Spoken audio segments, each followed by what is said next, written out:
We've got Keith in New England. You're on with Hemant and Matt. How are you? Hi, can you hear me? Yes, I can. Oh, wonderful. Okay, yeah, I'm in Nebraska. First of all, I love you both. And I called in a long time. I'll get to the point. I had a question. Basically, I had a statement that I had evidence of the supernatural. I'm a truck driver, and it was about a graveyard last time. Well, I have a better argument this time. I just told you creamed me last time, but now I'm ready, and this is going to be good. Are you ready now?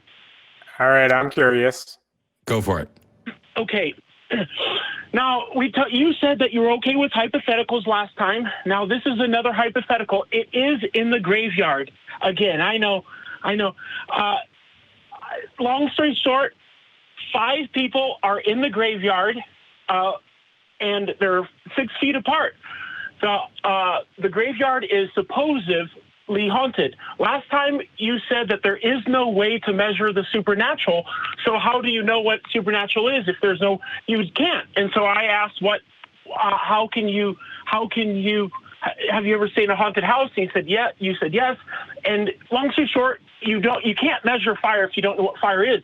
Same thing with the supernatural. Now we're going to bring it up a notch.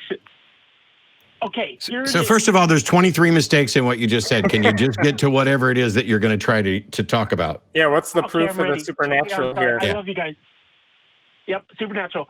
You're in a graveyard, supposedly haunted, 5 people, 6 feet away from each other. Instead of scratch marks on your back, which could be bacteria, you're going to have your name. Hi, Matt. I am a ghost, I am real, and I'm supernatural. On each individual person, a different name identifying their name. And they are not just they are scratch marks, and they are said, God is real, supernatural is real. And you look, last time you said, you don't know Keith, what that would be. What Keith, would you say to that? Keith, what would I say to that? It hasn't fucking happened. And when something like that happens, bring it to us. But as long as it's just a fictional scenario in your head. There's a lot of, I just won $1 million because that's what I just said. Therefore, I mean, that's not proof of anything. That's a nifty hypothetical, like Matt said, that hasn't happened. So how is that proof of anything? You address the scratch marks. Why can't you address this one? Because it hasn't happened. You address the hypothetical scratch. I'm talking about the writing of your name, supernatural, is real, on your backs, and you all look and say, "Oh, did you do that?" No, it's haunted. I am the haunted ghost on your. Keith, it hasn't happened. You might as well be calling in to say, "What are you going to do if God shows up and smacks you in the face and says, 'Hi, I'm God'?" You know, these hypotheticals are useless. Right. When it happens to me, I will change my mind on a lot of things, but none of that stuff ever happens. Okay. Where are you getting this hypothetical from anyway? Like, last time we addressed the scratch marks, just being scratch marks, we talked about it being bacteria. We talked about this. I don't recall this, but a little bit.